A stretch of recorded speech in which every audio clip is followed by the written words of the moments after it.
안녕하세요, 이스몬입니다. 오늘의 이스몬 뉴스 시작하겠습니다. 후반 부분에는 이번에 새로 발표된 고프로 미션 1이라고 하는 액션 카메라, 그리고 어저께 출시된 오즈모 포켓 4 관련된 얘기도 있으니까 그거 궁금하신 분들은 끝까지 봐주시면 감사하겠습니다. 첫 번째 뉴스입니다. 많은 분들이 기다리셨을 것 같은데 5800X3D AM4 소켓 출시 10주년을 맞아가지고 5800X3D를 다시 발매한다고 합니다. 이 5800X3D 같은 경우에는 작년에 생산을 중단했었어요. 그런데 다들 아시겠지만 요즘 컴퓨터 시장이 상당히 어렵죠. 메모리나 SSD 가격이 굉장히 많이 올라가지고 많은 분들이 PC 업그레이드 하기가 상당히 힘든 상황이에요. 그래가지고 아직까지 AM4 시스템이 상당히 인기가 많습니다. 그래서 내가 AM4 시스템으로 게임을 하고 싶어. 근데 3D 캐시 탑재된 CPU들이 전부 다 지금 구할 수가 없어요. 그래서 많은 분들이 제발 5800X3D 좀 재발매해달라 이런 말씀을 많이 했는데 요번에 새로 출시할 것 같습니다. 이제 5800X3D를 만들어야지 거기서 뿔딱 나온 거 5700X3D로 내려가고 거기서 또 뿔딱 난 거 5600X3D로 내려가고 할 거 아니겠습니까? 아마 중국 쪽에서 이야기가 나온 것 같은데 보시면 요렇게 AM4 10주년 애니버서리 에디션 요게 2026년 2분기에 출시될 예정이라고 해요. 2분기면은 4, 5, 6 요 안에 나온다는 거겠죠? 지금 AM4 시스템 쓰시는 분들은 AM5 시스템으로 가기가 좀 애매해요. 왜냐면은 메모리 규격이 바뀌었잖아요. 그래서 AM5로 넘어가려면은 메모리를 바꿔야 되는데 지금 메모리 가격 다들 아시죠? 16기가 메모리가 뭐 34만원 요런 상태예요. 근데 요걸 또 듀얼 채널로 구성해야 되잖아요. 그럼 거의 70만원 가까운 돈이 메모리 가격으로만 나갑니다. 그래서 AM4 시스템 쓰시는 분들의 마지막 희망 5800X3D 요게 공급이 되지 않기 때문에 지금 이거 중고가가 상당히 많이 올라갔어요. 뭐 당근마켓이나 번개장터나 이런 데서 검색을 해보시면은 거의 막 50만원 이렇게 부르는 것 같아요. 5800X3D를 거의 9800X3D랑 비슷해요 가격이. 이게 10주년 에디션이라고 해가지고 수량을 얼마나 뽑아줄지 모르겠어요. 근데 수량을 좀 많이 뽑아줘야지 가격도 안정화가 되고 그리고 거기에서 나오는 부산물들 5700X3D, 5600X3D 이런 것도 발매가 될 수 있을 것 같은데 AMD가 어느 정도의 물량을 풀어줄지가 모르겠어요. 아무래도 9세대 제품이다 보니까 나온다고 하더라도 물량을 그렇게 많이 내놓진 않을 것 같은데 이거는 이제 AMD가 어느 정도로 물량을 출시해줄지 기다려 봐야지 될 것 같습니다. 근데 어쨌건 지금은 신품으로 구하기도 어렵고 중고 가격이 말이 안 되게 많이 올라갔기 때문에 신품이 공급되는 것만으로도 어느 정도 가격 안정화가 될 수 있을 것 같거든요. 그래서 2분기 얼마 안 남았어요. 내가 기존에 AM4 시스템 사용하고 있다 하시는 분들은 조금 기다리셨다가 5800X3D 소식 듣고 나신 다음에 생각해보시면 좋을 것 같습니다. 그 다음 뉴스입니다. 인텔도 비슷한 생각을 하고 있는 것 같아요. 인텔 쪽은 LGA 1700 랩터 레이크 리프레시를 계획하고 있다고 해요. LGA 1700 잘 모르시는 분들은 인텔 12세대, 13세대, 14세대 12000, 13000, 14000 시리즈가 LGA 1700 소켓이에요. 요거 리프레시를 계획하고 있다고 합니다. 인텔도 조금 비슷한 입장인 것 같아요. PC 시장이 어렵다 보니까 인텔은 데스크탑 CPU 소켓의 수명 연장에 더욱 집중하고 있으며 향후 출시될 소켓은 여러 세대를 수용할 수 있도록 설계될 예정이다. 이거는 인텔이 반드시 해줘야 될 거죠. 이번에 인텔이 에로레이크 리프레시로 270K 플러스 그리고 250K 플러스를 내놨잖아요. 요게 상당히 잘 나온 CPU다라는 말이 있죠. 근데 사람들이 망설이고 있는 이유가 이거 이번 세대로 끝나요. 다음번에 또 소켓이 바뀌거든요. 그래가지고 망설이고 있는 건데 이런 거를 좀 이제 없애야죠. 지금 현재 요 LGA 1700 소켓 사용하고 계신 분들이 상당히 많을 거예요. 그렇기 때문에 요거 리프레시가 나오면은 추가로 업그레이드 하시려는 분들이 메인보드를 교체하지 않고 CPU만 교체해가지고 새로 사용하실 수가 있겠죠. 특히나 12세대 사용하고 계신 분들 같은 경우에는 나온 지가 좀 돼가지고 업그레이드를 할까 말까 고민을 하고 계실 것 같은데 지금 PC 시장이 약간 애매모호하다 보니까 그런 수요를 아마 노릴 수 있지 않을까 이렇게 생각이 됩니다. 그 다음에 나올 게 요 LGA 1954예요. 요거는 꽤 주목을 해야 됩니다. 이게 2026년 이후에 출시될 예정이라고 했는데 요거는 2030년까지 유지될 거라고 하거든요. 요 노바레이크 제품이 BLLC 캐시를 탑재해가지고 나올 거라는 소리가 있잖아요. 그러니까 라이젠의 3D 캐시 같은 그런 CPU가 나올 거란 얘기가 있어가지고 요거 기대하시는 분 많을 것 같아요. 아마 요 노바레이크부터는 조금 지원 기간을 좀 많이 늘려줬으면 좋겠어요. 또 한두 세대 나오고 딱 지원 끊지 말고 최소한 4세대 정도까지는 유지를 시켜줬으면 좋겠다 이런 생각이 있습니다. 그 다음 뉴스입니다. 화웨이가 퓨라 X 맥스라고 하는 와이드 폴드폰 요거를 4월 20일에 출시할 예정이라고 해요. 지금 안드로이드 업체들이 다 똥줄이 탔어요. 아이폰 폴드가 나올 거라는 얘기가 있으니까 전부 다 이제 비슷한 물건들 만들어가지고 대응을 하려고 하고 있습니다. 갤럭시도 비슷한 거 만들 거란 얘기가 있죠. 화웨이는 다음 주에 나올 거라고 해요. 다음 주 4월 20일에 퓨라 X 맥스라고 하는 이름의 와이드 스크린 비율의 폴더블 폰이 나올 거라고 합니다. 보시면은 접었을 때는 요 정도 크기, 펼치면 요 정도 크기라고 해요. 정말 다들 아이폰 폴드가 무섭긴 무서운가 보다. 다들 아시겠지만 아이폰 폴드 비율이 요 정도로 나올 거란 얘기가 있거든요. 접으면은 여권 정도의 크기다. 그리고 펼치면은 태블릿처럼 된다. 그래서 비율이 상당히 유사하죠. 아직 구체적인 스펙은 나오지 않았지만 프로세서는 기린 9030 시리즈가 탑재될 가능성이 크다고 해요. 화웨이의 요즘 가장 큰 약점이 이거죠. 미국의 제재를 받아가지고 스냅드래곤을 안 쓰잖아요. 요 기린 9030은 스펙이 요 정도예요. 그렇게 강력하지가 않습니다. 보시면은 스냅드래곤 8젠 3보다도 성능이 좀 떨어져요. 물론 진짜 기린 9030 칩셋을 쓸 거라고 확정된 건 아니지만 이것도 아마 플래그십에 위치한 그런 스마트폰일 것 같은데 사양이 살짝 애매하다는 게 가장 큰 약점이 될 것 같긴 합니다. 어쨌든 또 하나의 아이폰 폴드의 경쟁자가 나왔다, 이렇게 보시면 될 것 같아요. 그 다음 뉴스입니다. 그리고 레드미 K90 맥스, 요거는 샤오미 스마트폰이죠. 요것도 4월 21일에 나올 거라는 얘기가 있어요. 프로세서는 디멘시티에 9500을 탑재했다고 합니다. 참고로 디멘시티 9500의 성능은 요 정도예요. 가장 최신의 스냅드래곤 엘리트 젠 5랑 비교하면은 스냅드래곤보다 살짝 떨어지는 정도? 요 정도 스펙이라고 보시면 될 것 같아요. 요번에 나온 엑시노스 2600이랑 비교하면은 요 정도의 차이가 나죠. 뭔가 좋은 승부가 나고 있는 것 같아요. 요 레드미 K90 맥스 같은 경우에는 굉장히 특이한 스마트폰 중 하나입니다. 여기 사진 보이시나요? 여기 구멍 같은 게 있죠. 저 이거 처음에 뭐 우퍼가 달렸나 이렇게 생각했거든요. 근데 요거 우퍼가 아닙니다. 이게 무려 팬이에요. 팬. 스마트폰인데 팬이 들어갔어.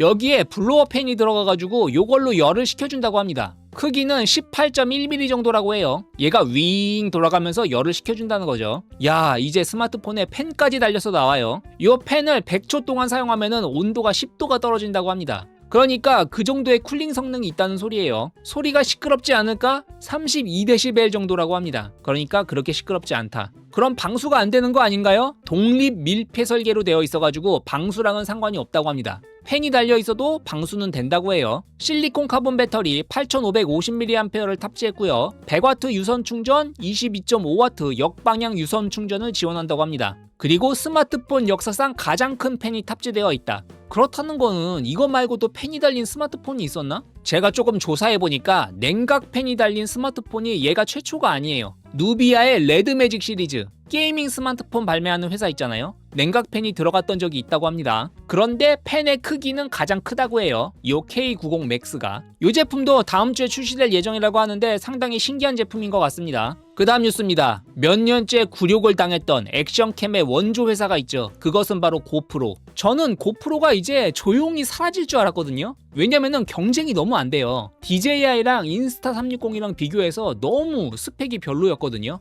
스펙도 별로야. 그런데 가격도 안 싸. 그리고 맨날 발열 때문에 멈춰. 이게 이제 고프로의 약점이었는데 요번에 완전히 새로워진 액션캠 시리즈가 나왔습니다. 그게 바로 고프로 미션 1 시리즈. 아직 출시는 안 됐고요. 곧 출시 예정이라고 해요. 제가 기사를 보니까 5월 28일부터 전 세계에 발매할 예정이라고 합니다. 그러니까 다음 달이죠. 다음 달이면은 이 제품이 나올 것이다. 근데 제품 이름이 미션 1이잖아요. 그래서 혹시나 싶어서 봤더니 짠! 새로운 1인치 센서를 썼다고 합니다. 고프로의 가장 큰 약점이었죠. 센서 사이즈가 작다는 거. 근데 요번에 1인치 센서를 드디어 탑재했습니다. 요거는 일반적인 액션캠 중에서는 최초인 것 같아요. 얼마 전에 오즈모 액션 6가 나왔잖아요. 얘도 1.1분의 1인치야. 더군다나 정사각형 센서였어요. 근데 이 제품은 그냥 1인치 그리고 일반적인 비율의 센서를 사용했다고 합니다. 그리고 요거는 실제로 써봐야지 알겠지만 발열 관리 성능이 향상됐다고 해요. 이거는 고프로가 매번 하는 말인데 매번 실망을 안겨줬거든요. 이번에는 정말로 진짜 발열 관리가 제대로 됐는지 좀 기대가 됩니다. 그리고 더 긴 촬영 시간이라고 나와 있는데 실제로 더 길어졌다고 합니다. 당연히 1인치 센서가 들어갔다 보니까 탁월한 저조도 성능은 기본이겠죠. 그리고 요번에 3가지로 나온다고 해요. 미션 1, 미션 1 프로, 미션 1 프로 ILS. 특히나 이 ILS 모델 같은 경우에는 마이크로 포서드 렌즈랑 호환이 된다고 해요. 요거는 내가 마이크로 포서드 카메라를 보유하고 있다 하시는 분들은 꽤 솔깃할 것 같아요. 갈아 껴가지고 사용할 수 있으니까. 고프로 홈페이지에서 요 미션 1 시리즈에 관련된 좀 자세한 내용을 공개를 했어요. 일단 미션 1 프로 ILS 같은 경우에는 마이크로 포서드 교체식 렌즈 시스템을 가지고 있다는 게 가장 큰 차이라고 할 수 있겠죠. 그러면은 미션 1이랑 미션 1 프로는 뭐가 다르냐? 거의 동일한데 촬영할 수 있는 스펙이 조금 달라진 것 같아요. 미션 1 프로는 8K 60프레임, 근데 그냥 미션 1은 8K 30프레임, 그리고 미션 1 프로는 4K 240프레임, 근데 그냥 미션 1은 4K 120프레임. 정말로 요 정도 차이라면은 그냥 미션 1을 구매하는 게 좋을 것 같아요. 사실 뭐 4K 240프레임 이렇게 찍으실 분이 많진 않잖아요. 특히나 8K 같은 거 거의 촬영 잘 안 하잖아요. 그럼 가격은 어떻게 될 것이냐? 아직 공개는 안 됐는데 4월 19일부터 20일까지 열리는 NAB 전시회가 열린다고 해요. 요때 얼마에 나오는지 확인해 보시면 될 것 같죠. 요 미션 1의 1인치 센서는 14스톱의 다이나믹 레인지를 구현하고 있다고 해요. 특히나 요번에 배터리 성능이 상당히 괜찮아진 것 같아요. 4K 30프레임 해상도에서 3시간 이상 녹화가 가능하다고 합니다. 이것만 보면은 상당히 좀 끌립니다. 3시간 이상 녹화가 되는 액션캠이 있었나? 가장 궁금한 거는 역시나 열 관리 성능이죠. 요게 이제 고프로의 가장 큰 문제점이었는데 요게 얼마나 개선됐을지 조금 기대가 됩니다. 그리고 기본 시야각이 159도라고 합니다. 참고로 DJI의 오즈모 액션 시리즈가 155도예요. 이거보다 넓다는 소리죠. 그리고 보시면은 어디서 많이 본 것 같은 마이크가 있죠. DJI 마이크랑 거의 유사한 무선 마이크 시스템도 내놓을 거라고 합니다. 그것 말고도 다양한 액세서리들을 판매할 예정이라고 합니다. 그래서 고프로 시리즈 좋아하셨던 분들은 요번 미션 1 시리즈 기대해 보셔도 좋을 것 같아요. 발표된 내용만 보면은 상당히 괜찮아 보여요. 그 다음에는 DJI에서 오즈모 포켓 4를 발표를 했어요. 요것도 많은 분들이 기다리셨을 것 같아요. 왜냐면 전작이었던 오즈모 포켓 3가 엄청나게 팔렸거든요. 얘가 2년 반 만에 신작으로 나온 거예요.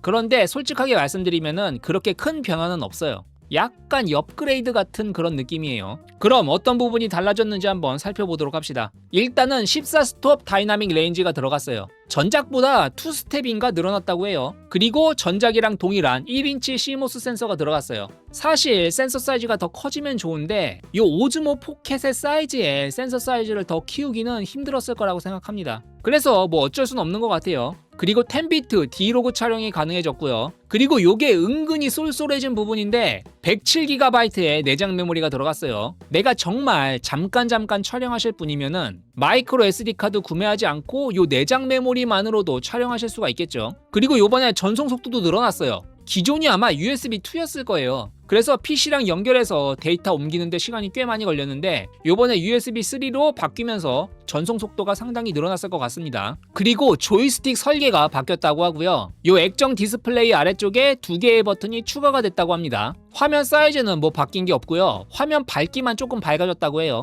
그리고 DJI 마이크를 사용해가지고 녹음을 하실 때 채널을 자동으로 분리해주는 기능이 들어갔다고 해요. 그리고 요번에 배터리 용량이 늘어나면서 촬영 시간도 조금 늘어났다고 합니다. 사실 크게 바뀐 건 그 정도예요. 뭔가 극적으로 바뀌었다 이런 건 잘 없죠. 그리고 가격은 662,000원부터 가격이 별로 안 올랐어요. 전작이었던 오즈모 포켓 3가 64만원인가 이랬거든요. 지금은 58만원인데 발매했을 때는 64만원이었을 거예요. 지금은 나온 지가 좀 돼가지고 정가가 내려가가지고 58만원인 거지 원래는 64만원이었다. 그러니까 가격이 거의 안 올랐어요. 근데 그만큼 달라진 것도 별로 없는 것 같습니다. 보시면은 이미지 센서 동일하게 1인치죠. 동영상 찍는 게 120프레임이었던 게 240프레임으로 조금 더 늘어났다. 그리고 원래는 D로그 M 촬영이었던 게 D로그로 바뀌었다. 그리고 뭐 효과 같은 게 좀 추가되고 원래는 내장 메모리가 없었는데 107GB 내장 메모리가 들어갔고 와이파이 스펙이 와이파이 5에서 와이파이 6로 올라갔고요. USB 2.0이었던 게 USB 3.1로 늘어났다.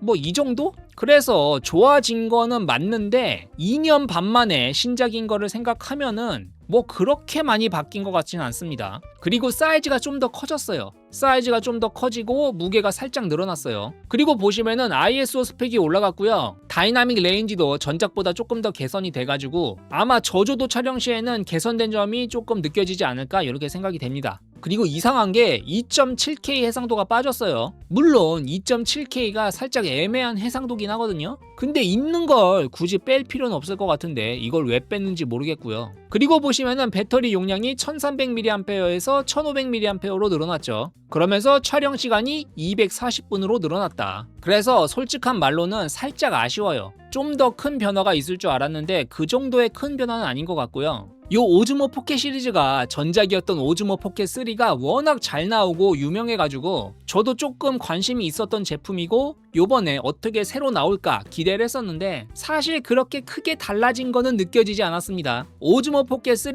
사용하고 계셨던 분들은 그냥 그거 쭉 사용하시면 될 것 같아요. 나중에 뭐 포켓 5가 나오면은 그때 바꾸시던지 하는 게 좋을 것 같습니다. 그 다음 뉴스는 요 며칠간 세간의 화제였죠. 국민 늑대 늑구가 9일 만에 생포에 성공했다고 합니다. 대전에 있는 오월드로 복귀했다고 하니까 참 다행이고요. 오월드가 개장을 하면은 늑구 보시러 한번 가보셨으면 좋을 것 같습니다. 벌써 금요일이네요. 한 주간 수고 많으셨고요. 이번 영상이 도움이 되셨으면 유튜브 구독, 좋아요, 알림 설정, 하이프 눌러주시면 감사하겠습니다.